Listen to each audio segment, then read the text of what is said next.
Hi everyone, today we're going to be working on Metal Earth's Japanese Toyotomi armor. This was the battle armor that was worn by Hideyoshi Toyotomi. And he was actually the successor of Nobunaga Oda during the Sengoku period. And he is actually considered as the second great unifier of Japan. I'm actually very excited to work on this one, especially because I've seen a lot of these Japanese armor sheet metals, but they were all actually made by Tenyo, which is the sister company in Japan of Metal Earth. And the problem with that is that it's really hard to get it in the US because it's specifically made for the Japanese market. If you look at images of Toyotomi's armor, it's actually there's a lot of red in the armor itself, but this model is actually very simplistic in the sense that it's just only black and gold. So we're going to start off by actually using a wire snipper to cut off the portion. It's a triangle shape that's attaching the sheet to the part, and so you're going to get really close to the tip of the triangle that's attached to the part and kind of snip off as close as you can to the part. There are a lot of curvatures and kind of cone shapes in this model, so I suggest using a round tip plier, or if you have like those jewel making sets where it's actually two rods kind of at the end that looks like a plier, you can use that. Or if you have a dapping block, you can use the handles which are usually cylindrical to actually kind of shape a lot of these curvatures. The most difficult part about this model is actually the helmet and the mask of the armor itself. The rest of the build is actually relatively simple.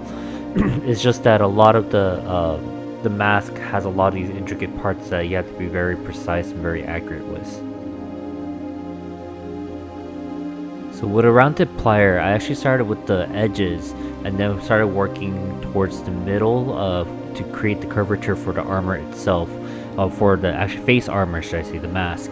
And so it actually goes along with what the instructions are kind of suggesting you to do. The part after this part of the instruction actually requires you to create the nose by folding a triangle shape into half a little bit. But the only thing I want to say that it is a very small part, so if you have a tweezer, try to use a tweezer instead, because it was actually very difficult to try to shape that little part.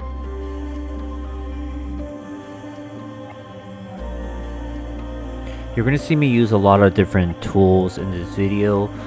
Don't worry if you don't have a kono shaped plier, or if you have the plier that kind of creates a curvature for you.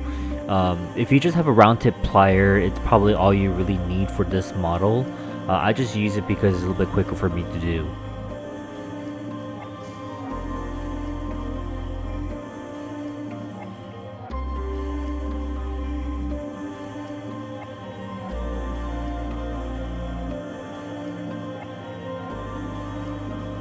Be very careful when you're actually attaching the mask to this plate, just because if you don't have the right shape, you're going to be trying to force in the mask into the plate, and what happens is you're putting too much pressure on it that the mask will keep bending.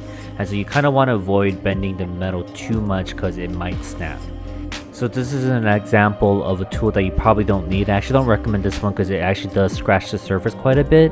If you just use the back of a hobby knife, or if you have any cylindrical rods or any shape, maybe even a marker, you can actually use it to kind of curve the curvatures that you need.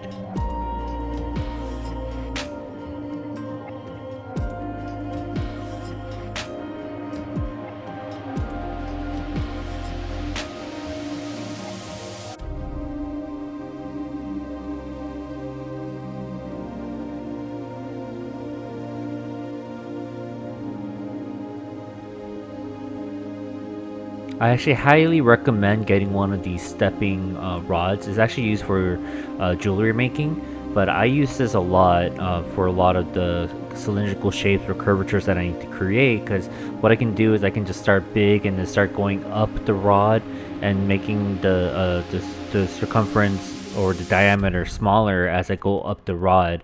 And so it's actually a very useful tool to shape a lot of these curvatures. I'll explain this portion of the step real quick. What you're doing is the long side, you're actually going to use a rod to kind of make a curvature, and then on top, the two flaps, you're going to actually bend 90 degrees, and then the top flap, you're actually going to curve so that it kind of follows along the side of the flaps to create the piece that you need for the shoulders.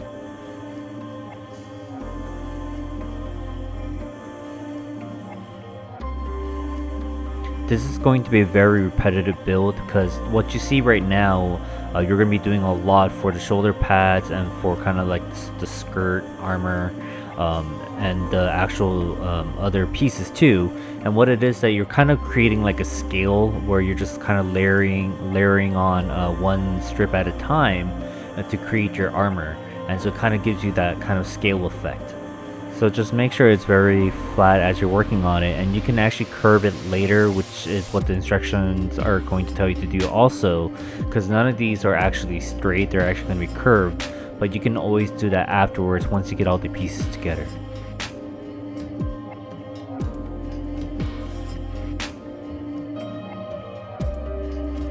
So I did want to talk about this because you have to put on these two pieces onto the arm, and you have to actually bend the tab 90 degrees so that it will actually hold in place. But the problem right now is that your armor is actually going to be pretty tight.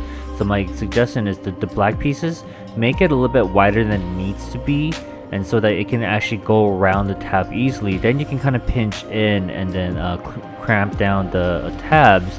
But it just makes it a lot easier to work with if you actually have it be a little less bent than it needs to be, so that you can actually move it around without scratching the surfaces.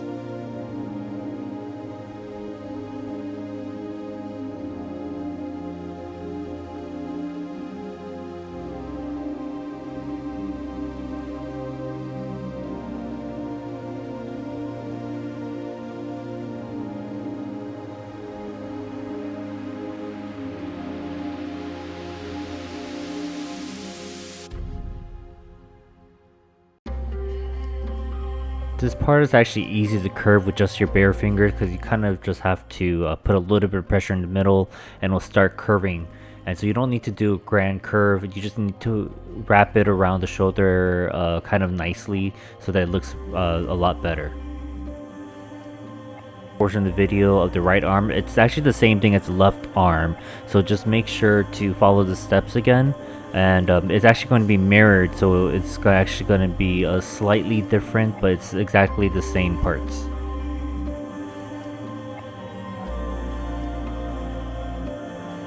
When you're bending the side of this armor, the chest armor, you actually don't need to bend the middle portion, you just have to kind of bend the sides just so that they meet.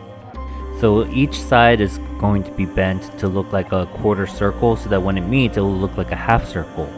I don't know if that makes sense, but pretty much what that means is that once the two sides are kind of closing in, then you're going to get a very nice even curvature.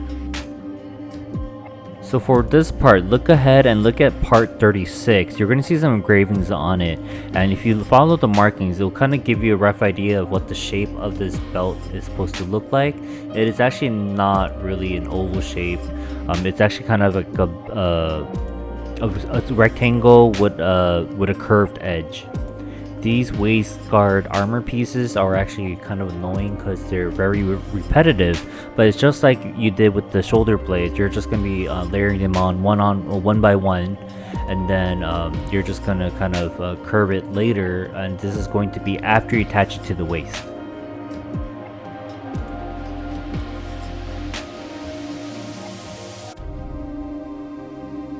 So when you're attaching all these waist armors, think of it like you're kind of creating a fan or a flower maybe, and then you're going to attach the stem, and then you're going to then bend down each armor downwards so that the armor is actually going to be in place, and then you're going to actually curve the sides of these individual pieces so that it has a curvature look.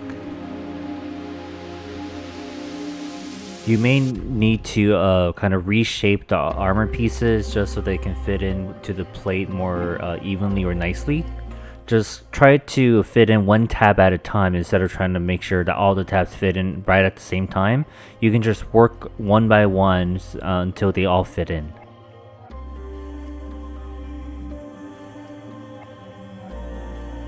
Just a quick note, when you're creating these shin guards, on the back side you're gonna have a little square opening, and to each side the tabs should be sticking out because those are the two tabs that are gonna be attached to the box that the armor is gonna be sitting on.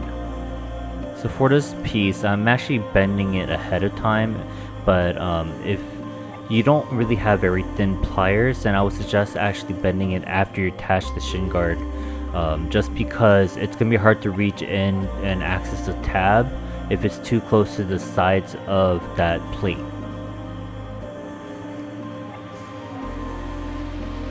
A little tip is, I actually don't like with these boxes, they tell you to bend the tab 90 degrees to secure it in place, but the problem is until you get the full box, it's going to keep sliding out of this tab because there's really no firm grip.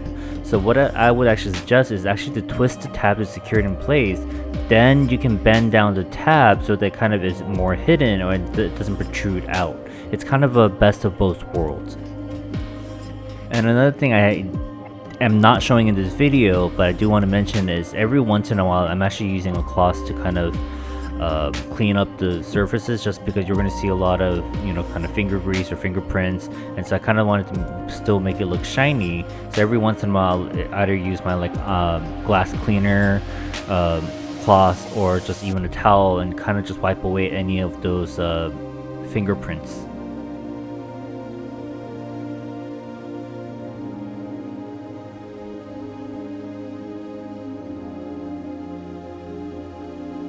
So this is actually where I'm starting to shape these waist guards, and as you can see now I'm actually curving it, but you can actually use the end piece of a rod to kind of curve it.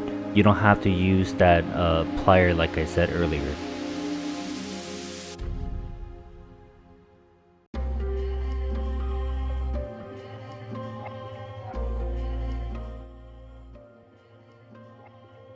This is also where the thin plier actually really comes in handy, just because you kind of have to reach in between those gaps to kind of be able to crimp or actually twist the tabs to secure it in place. And now we're finishing up by putting the lace of the belt, which is the final touch for this model.